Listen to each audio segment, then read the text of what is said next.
농부가 씨앗을 뿌리고 가을이 되면 열매를 기다리잖아요.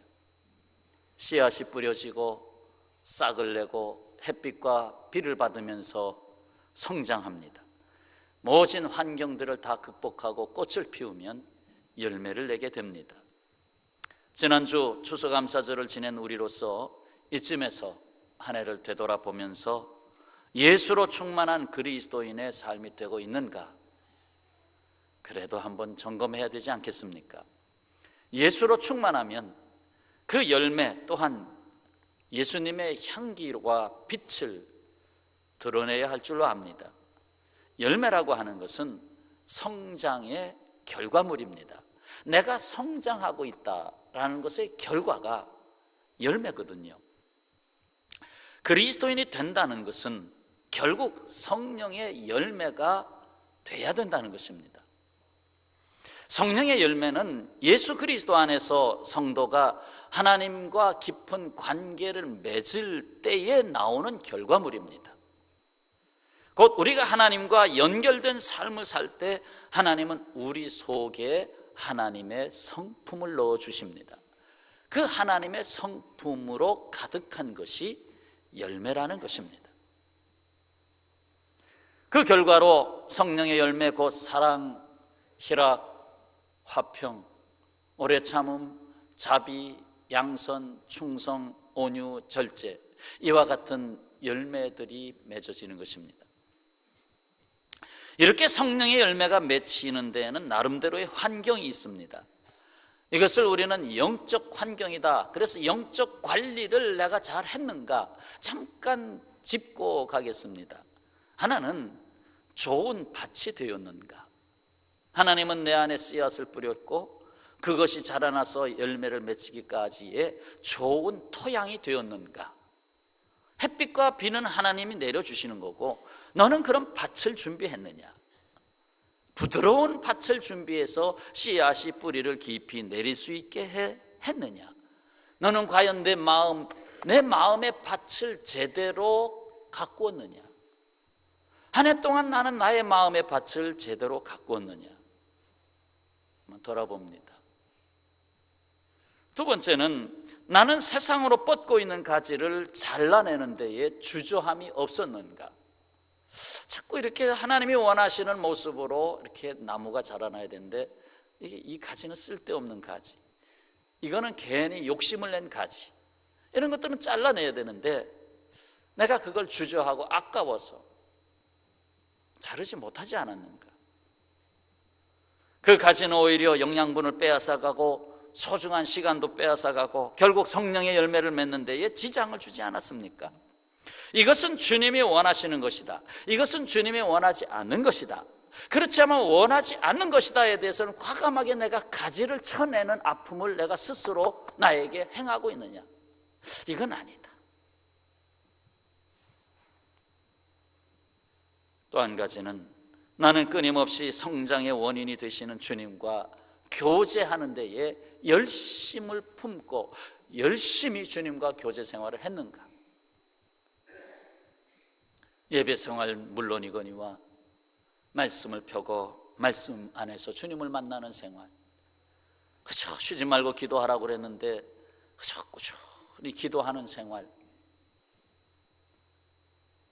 찬양을 통해서 하나님과 함께 호흡으로 교통하는 삶, 이런 모든 하나님과 연결이 되지 않으면 성장이 안 되는데 하나님과 교제하는 삶에 내가 열심을 다 했는가 돌아봅니다. 이렇게 되지 못할 때에 원하지 아니하는 독을 가진 열매가 맺히게 됩니다.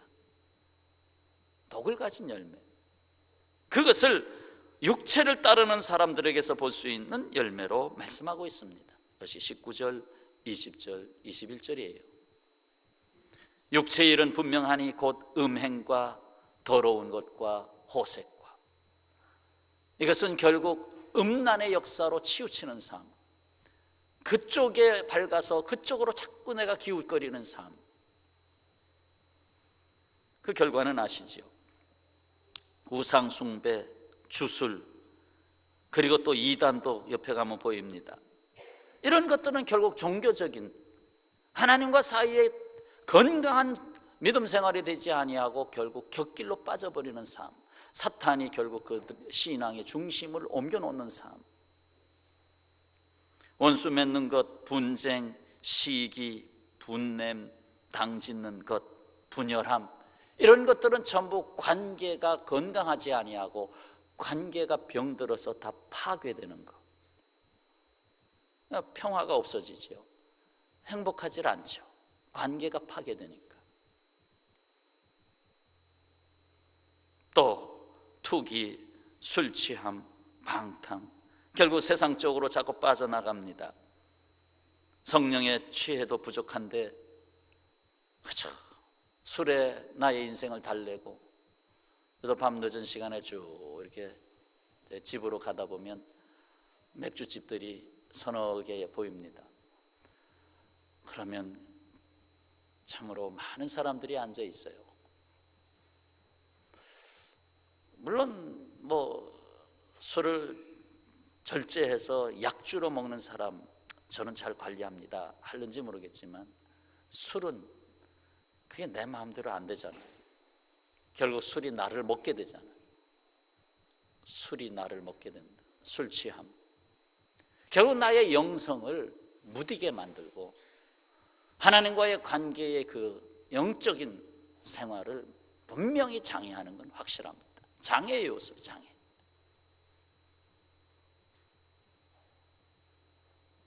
혹 들어올 때 처음 맥주를 한 300병 준비해 놓고 한 병씩 다 마시고 들어와서 찬송합시다 하면은 내 저를 가까이, 어떻게 찬송을 하실랍니까? 진정으로 주님과 깊은 교제가 되겠는가? 육체의 일, 성경에서 말씀하고 있습니다. 그래서 이런 일을 하는 자들은 하나님 나라를 유업으로 받지 못할 것이요, 하나님의 나라를 유업으로 받지 못한다. 하나님 나라의 유산을 받지 못한다. 결국 하나님 나라 백성의 삶을 누리지 못한다. 그러면 가는 길이 분명하죠. 어디로 가겠어요?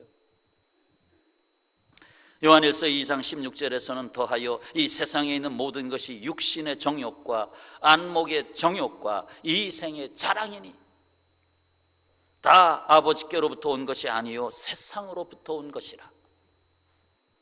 또 구약의 이사야서 5장 2절에서 땅을 파서 돌을 제하고 좋은 땅을 만들어 줬는데 극상품 포도나무를 거기에 심었도다. 그 중에 망대를 세우고 그것도 살피기 위해서 망대를 세웠고 또 그 안에 술틀을 팠도다. 다 거두어지면 이제 그 포도즙 틀에서 밟고 포도즙을 이제 빼내기 위해서 만반의 준비를 다 해놨도다. 좋은 포도 맺기를 바랐더니 기다렸더니 들포도를 맺었도다. 들포도를 맺었도다. 결국 세상으로 육신의 일을 쫓아 나가서 세상에서나 찾는 열매를 맺고 말았도다. 그 얘기지요. 여러분, 이 같은 열매를 원하십니까? 아니지요. 부정하고 추한 열매들 아닙니까? 그렇습니다. 이것은 성령의 인도하심을 받지 못할 때에, 예수 그리스도로 충만함을 받지 못할 때에 발생하는 열매들입니다. 그러나 여기에 성령의 열매들이 있습니다. 이 열매는 하나님의 성품이에요. 하나님의 성품. 이는 예수께서 우리에게 드러내신 하나님의 성품들입니다. 곧 우리로 하여금 전에 잃었던 하나님의 성품을 다시 회복하여 하나님을 닮게 만드는 것입니다. 하나님의 형상대로 지어받았던 인간이지만 하나님을 떠났잖아요. 그러니까 독버섯이 자랐습니다. 다시금 불러냈습니다. 주님과의 깊은 관계를 맺게 했습니다. 다시 하나님이 원하시는 열매를 거두시려고 우리 안에 그 열매의 씨앗을 뿌렸습니다. 그래서 거두게 되는 것입니다. 대부분의 열매들을 보시면 호두나 밤 같은 거, 수박 같은 거 이런 거 보면은 그 껍질째 먹을 수는 없습니다. 가시가 막 난 그 밤을 그대로 먹지 못한다는 얘기죠. 벗겨야 됩니다. 껍질을 벗길 때에 비로소 원하는 열매를 보게 됩니다. 이처럼 성령의 열매는 우리의 속사람 안에 담아주신 하나님의 성품입니다. 속사람 안에 담아주시는 성품. 무엇보다도 하나님만이 우리 안에 이 같은 하나님의 성품을 만들어 주실 수 있습니다. 사랑, 화평, 온유, 절제. 이건 내가 아무리 만들려고 해도 내가 만들 수가 없습니다. 왜? 이미 나는, 내 안에는 그보다 더 많은 육체의 일이 나를 장악하고 있기 때문에 내가 스스로 성령이 역사하시는 열매를 만들 수가 없습니다. 오직 하나님이 만들어 주셔야 됩니다. 이 오늘 우리가 알고자 하는 첫 번째 열매는 사랑의 열매입니다. 사랑의 열매. 오늘 주부에 보면 번호를 붙였죠. 어떻게 앞으로 설교를 할 건가 예측을 여러분이 할 수 있을 겁니다. 오늘 첫 번째 열매, 사랑의 열매를 지금 말씀하고 있습니다. 가장 먼저 나오는 열매이기도 하고 나머지 모든 열매의 대표성을 갖기도 합니다. 대표성. 이 열매는 모든 열매를 포함할 수도 있다는 대표성을 갖고 있습니다. 사랑이란 무엇입니까?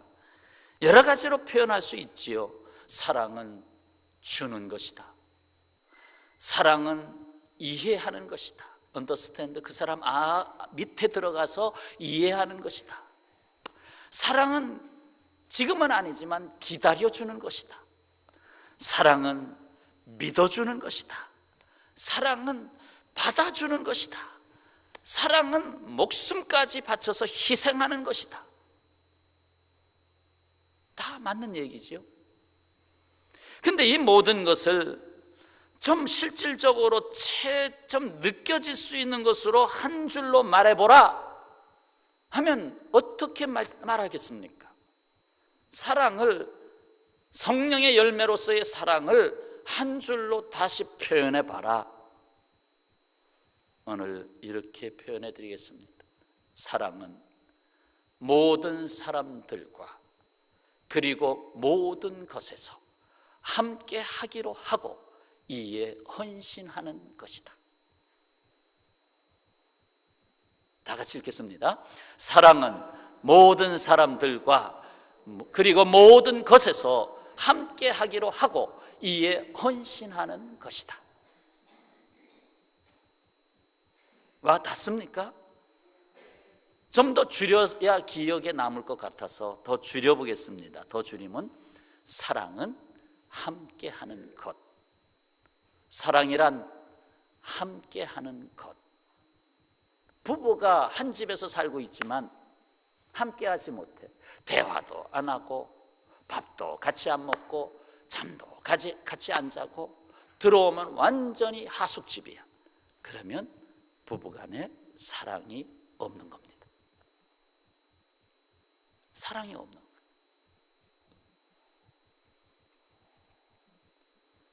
이 땅에 오신 예수님을 보세요. 예수님은 모든 사람들과 함께 하셨습니다. 당시 가까이 하기를 꺼려했던 죄인들, 이른바 세리들, 창기들의 친구가 됐다고 했습니다.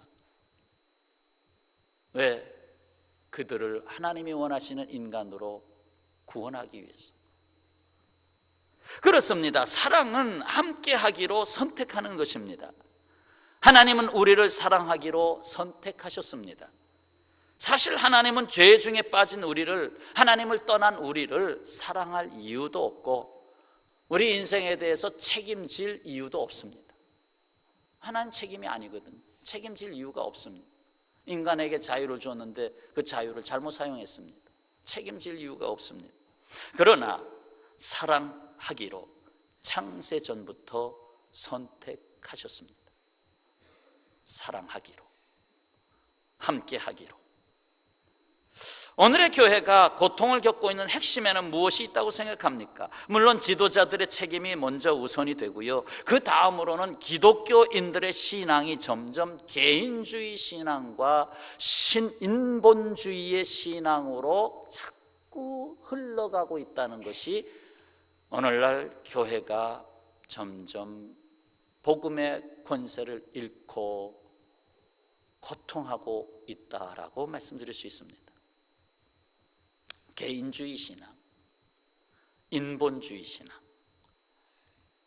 그것이 과거 여러분 30년 전 또는 조선시대 말기에 그 순교를 마다하고 살았던 그 믿음의 선배들 생각해 보면 정말로 많이 변했습니다.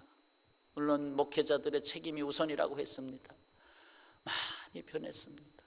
그래서 정말 개인주의식 신앙으로 많이 갔어요. 이는 하나님이 뜻하신 하나님과의 관계, 공동체와의 관계, 이웃과의 관계로 가야 하는 것과는 거리가 멀어졌습니다. 성경은 사랑이란 단어가 굉장히 초점이 되는 단어이면서도 그 단어를 다른 말로 표현하면 관계입니다. 관계 속으로 들어가야 되는데 관계를 거부하는 삶, 그저 주일 한 번 예배에 나와서 예배 공동체 그 자리에 한 번만 딱 있다가 가도 나는 만족하겠다. 이것은 그만큼 우리가 그만큼 어떻게 됐다고 볼 수 있겠습니까? 정말 그리스도 안에서 하나님과의 교제 생활에 충만함에 들어갈 수 있는 것에 이미 제한을 하고 있는 거 아닙니까?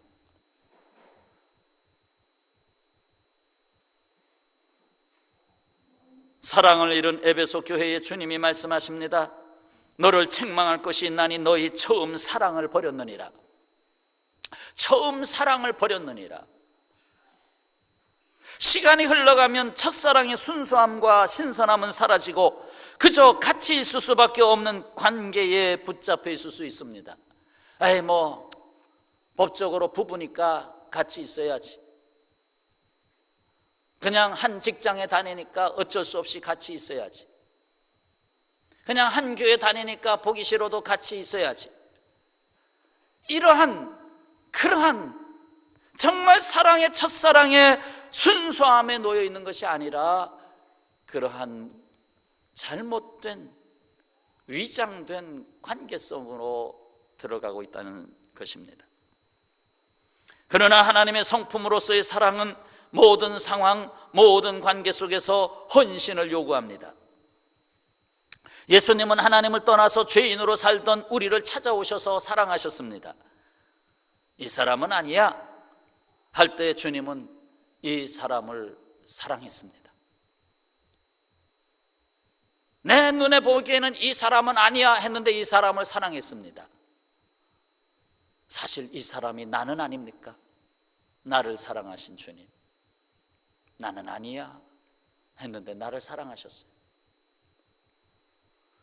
이 사람에게는 기대를 걸지 않겠다 할 때 주님은 이 사람을 사랑하셨습니다. 혹 이 사람이 나의 자녀는 아닙니까? 아이고 보니까 저렇게 맨날 술이나 퍼마시고 저 자식이 무슨 사람이 될까? 그런데 주님은 이 사람을 사랑하셨습니다. 이 사람과는 함께 하지 않겠다, 보기도 싫다 할 때 주님은 이 사람과 함께 하셨습니다.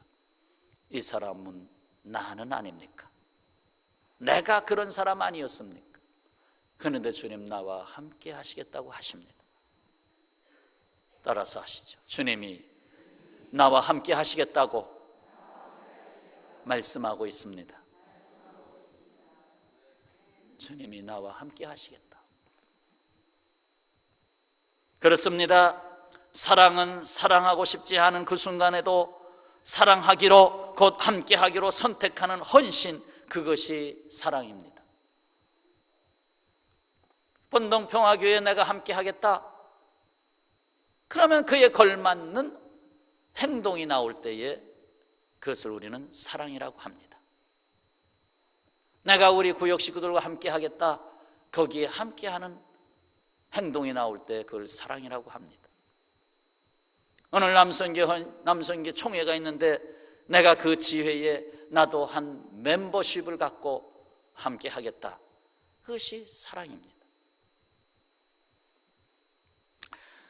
나는 나와 똑같은 사람을 사랑하고 있는 것이 아닙니다. 나와 다른 사람을 사랑하고 있다는 것을 알고 계십니까? 사실 나와 똑같은 사람은 이 세상에 없습니다.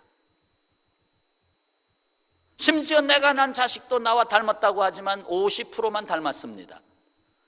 나머지 50%는 배우자를 통해서 닮은 것입니다. 나와 똑같은 사람이 없습니다. 그럴 수도 없습니다.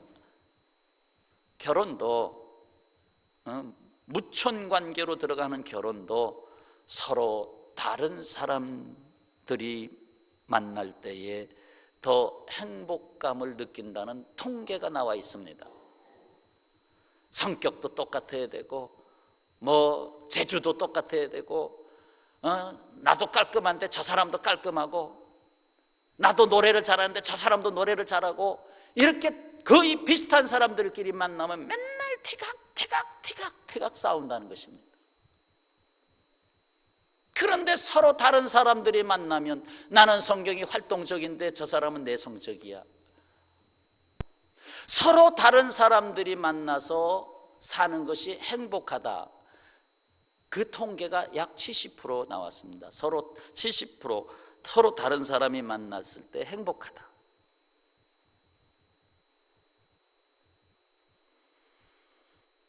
제가 무슨 말씀하려고 그런 건가요? 사랑은 나와 다른 사람을 사랑하는 것입니다. 그게 행복한 것입니다. 나와 같은 사람을 찾으려고 하지 마십시오. 없습니다. 당신은 내 생각과 왜 그렇게 달라? 그러나 그 다른 것 때문에 하나님은 만나게 하신 것입니다. 우리는 결코 완전한 사랑을 할 수 없습니다. 그러나 지금보다 더 할 수 있는 사랑은 해야 합니다. 좀 더 해보자. 내가 5을 사랑했는데 6을 사랑해보자. 그건 해야 됩니다. 완전하진 않지만 더 해야 됩니다. 오리를 가고자 하면 10리까지 갈 수 있어야 된다 이 말이지요. 사랑하는 평화의 가족 여러분, 자신의 위신, 명예, 권력, 비교, 의식 등의 껍질을 벗겨내고 나를 있는 그대로 사랑하시는 주님께서 속사람에 담아주시는 사랑을 따라 헌신해야 합니다. 더욱이 사랑에서 중요한 것은 착한 사람이 되고자 하는 것이 아닙니다. 저 사람 참 착하다. 참 착한 사람도 많습니다. 그것으로 되는 게 아니고요, 예수님을 닮아가야 되는 것입니다. 예수님을 닮아가고 있는가? 예수님을 10년, 20년, 30년 머리가 휘어지도록 벌써 7순이 되고 8순이 되도록 예수님을 믿었는데 여전히 내 안에 들여다보면 어찌 이렇게 모가 많이 나고 어찌 예수님을 닮은 모습은 내게 이만큼도 없고 그냥 오락부락하고 조금 더 참아내지 못하고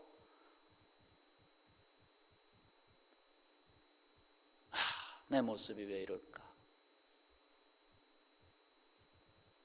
그래도 발견하는 사람은 행복한 사람입니다. 내 모습이 예수님을 닮아야 되는데 아직 닮지 못한 모습이 너무나 많구나. 그걸 발견하면 그건 고칠 수 있는 거예요. 질병의 원인이 발견되면 고칠 수 있는 거예요. 근데 그나마 발견하지 못하고 있는 사람도 있어요. 예수님을 닮아가는 것, 바로 하나님의 성품입니다. 우리가 기억하고 일어나야 할 것이 있습니다. 무엇입니까? 사랑은 모든 것에서 모든 경우의 사람과 함께 하기로 하고 이에 헌신하는 것입니다. 생각해 보세요. 어머니가 자녀들을 사랑하는데 골라서 사랑합니까? 요즘 하나밖에 안 나와서 그 사랑이 지금 맹목적 사랑이 되기가 쉬운데 한 4명 자녀가 있다. 근데 아이고 역시 첫째가 제일이다. 나머지는 없어도 된다. 이렇게 합니까? 새끼손가락 하나 아파도 온몸이 아픈 거잖아요. 골라서 사랑하지 않습니다. 병 들었다고 에이구 이놈은 너 때문에 한 달에 100만 원씩 들어간다. 갖다 버려야 되겠다. 그렇습니까? 태어날 때 불구자로 장애를 갖고 태어났습니다. 아이고 너는 나의 평생의 짐이구나. 어느 날 산속에 갖다 버려야 되겠다. 그렇습니까? 오히려 그러한 자식을 위해서 더 평생을 헌신하고 바칩니다. 그런 자식이기 때문에 내가 사랑을 5만 할 걸 열을 하게 되는 것입니다. 하나님은 모성, 부성, 바로 거기에 하나님의 성품을 사실 숨겨주셨어요. 프랑스의 역사에서 보면 69명의 왕이 집권을 했다고 합니다. 69명의 왕. 그 가운데서 3명의 왕만이 백성들로부터 존경을 받았다는 거예요. 3명만이 백성들로부터 칭송을 받았다. 나머지 66명의 왕들은 존경을 받지 못했다는 겁니다. 그렇다면 그 원인이 어디에 있을까? 그걸 분석을 해봤어요. 분석을 해보니 그 3명의 왕은 다 어머니 품에서 양육됐다는 것입니다. 사랑의 어머니 품에서 양육됐다는 것입니다. 그런데 나머지 66명은 어머니 품에서 양육되지 않았다는 것입니다. 내가 왕비가 됐는데 굳이 내가 젖을 먹여야 되냐? 유모에 붙여라. 그러니까 친어머니가 아이를 품고 양육하며 희생적인 사랑으로 하는 게 아니라 그저 월급 받고 그저 유모가 되는 그 어머니에게 맡겼으니 계산적이지 않아요. 사실 우리 교회도 맞벌이 하는 부부 중에 한 분이 오래전 얘기지만 그 좋은 직장을 놔두고 목사님 설교 한번 듣고 직장 사표냈습니다. 그래서 어머니로서의 역할만 하고 있어요. 사표냈습니다. 어머니가 되기 위해서, 어린 자녀의 어머니가 되기 위해서 사표를 냈습니다. 그랬어요. 그러니까 이 어머니의 사랑을 알고 자라난 이 3명의 왕은 백성을 진실로 사랑하게 된 것입니다. 그러니까 존경을 받은 거죠. 그렇습니다. 사랑의 열매는 더 많은 열매를 낳을 준비를 하고 있는 것입니다. 사랑하는 여러분, 그리스도인은 성령 안에서 예수로 충만한 사람들입니다. 예수 그리스도의 성품, 그 중에 제일은 사랑입니다. 예수께서 말씀하셨습니다. 내가 세상 끝날까지 너희와 어떻게? 항상 함께 있으리라. 항상 함께 있으리라. 이것이 사랑의 선언입니다. 항상 함께 있으리라. 그래서 이름도 임마누엘로 가지고 오셨습니다. 하나님이 너희와 함께 하신다. 함께 하신다는 이름을 갖고 오셨어요. 오늘 사랑의 열매의 본질을 말씀드렸어요. 사랑이란 함께 하기로 하고 이에 헌신하는 것이다. 함께 하기로 하고 어떤 경우에서나 어떤 상황에서나 함께 하기로 하고 예수님이 나에게 대해서 그렇게 하셨으니까 이렇게 고백합시다. 나는 당신과 항상 함께 합니다. 혹 내 안에 내 눈에 왔다 갔다 하는 에휴 보기도 꼴보기 사람 에휴 맨날 집에 들어갈 때마다 그냥 신경질나 내 눈앞에 왔다 갔다 하는 사람이 있습니까? 직장 문 열고 들어가는데 왔다 갔다 하는 사람이 있습니까? 내가 할 일은 사랑하는 일이에요. 그 다음은 그 나머지는 하나님이 하실 일이에요. 내가 할 일은 함께 할 일, 나머지는 하나님이 함께 하실 일.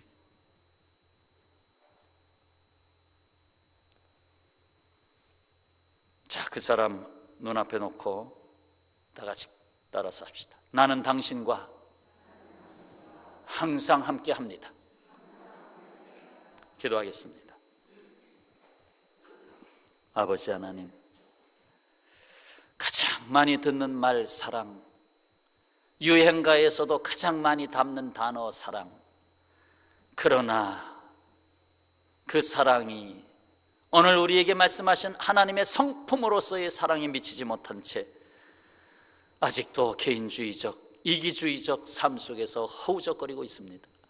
하나님이여, 올해가 다가기 전에 다시 생각하는 사랑,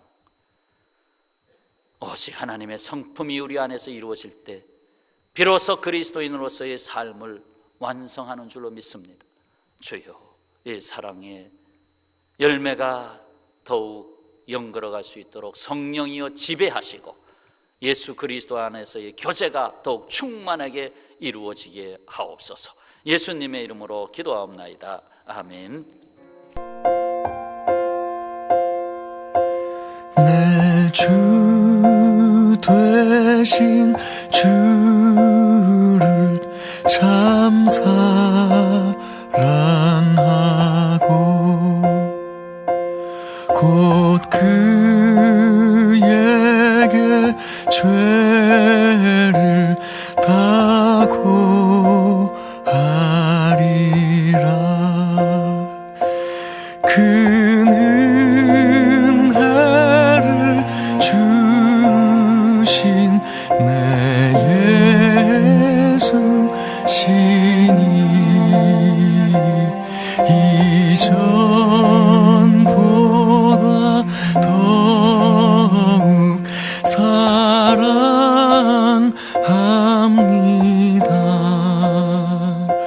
주 날 사랑하사